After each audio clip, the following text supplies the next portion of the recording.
سلامونه. په دې ویډیو کې د چین د اوسنی جمهوریت بنسټګر ماو زیډونګ در پیژنو.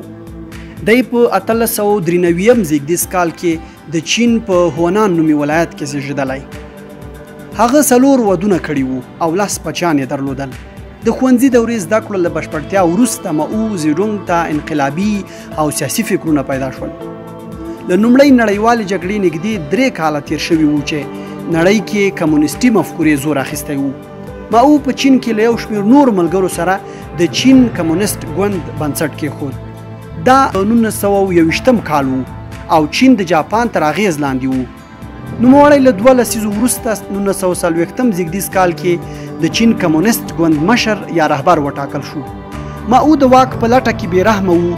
خپلو سیالانو ته به یې زهر ورکول او وژل به یې، خو له مخې به یې څنګ ټکول هم.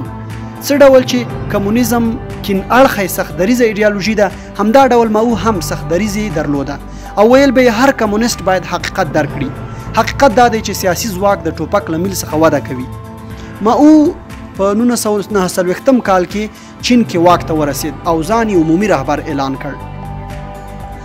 هغه تر تاندې ځوانۍ د مور پر مذهب چې بودیزم روان و. کله یې چې سیاسي ګوند جوړ کړ نو خپل هم دین پرېښود او بیا چې پر واک کېناست چین کې هر ډول دینونه لغوه اعلان کړل او هڅه یې کوله چې چین سیاسي کلتور د دینی کلتور پر ځای پلی کړي. نوموړي له ځوانۍ سیاست سره مینه درکوله، خو په مطالعه یې شخصیت له جورج واشنګټن او ناپلیون بوناپارت څخه اغېزمن شوی و. له لومړۍ نړیوالې جګړې بیا تر دویمې نړیوالې جګړې چین کې کورنۍ جګړه وه. دغه جګړه چین کې د کمونیستانو او ملتپالو ترمنځ وه. دغه جګړه واک ته د ماو په رسېدو سره د کمونیستانو په ګټه پای ته ورسېده او ملتپال له چین وشړل شول او اوسني تایوان کې میشت شول.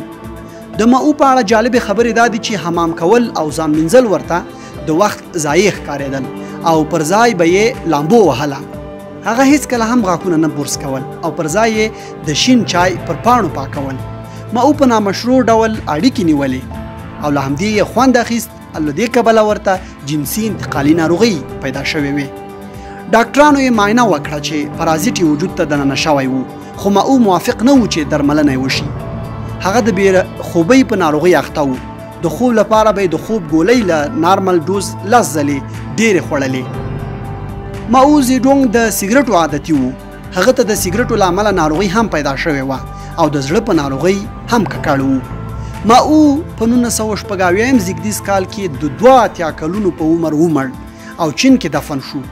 ماو د چین د خلکو جمهوریت بنسټ ایښی او هغه ګوند چې ماو زیډونګ جوړ کړی و په چین کې یوازینی سیاسي ګوند او سیاسي واک یې په لاس کې دی. چین کې ماو زیډونګ ته په ستره سترګه کتل کیږي. د چین پر ملي پیسو د نوموړي انځورونه چاپ شوي او د مړینې ورځ هر کال په ځانګړو مراسمو سره نمانځل کیږي. دا او دې ته ورته نورې مهمې ویډیوګانې د روحي په سبسکرایب سره کتلی شئ.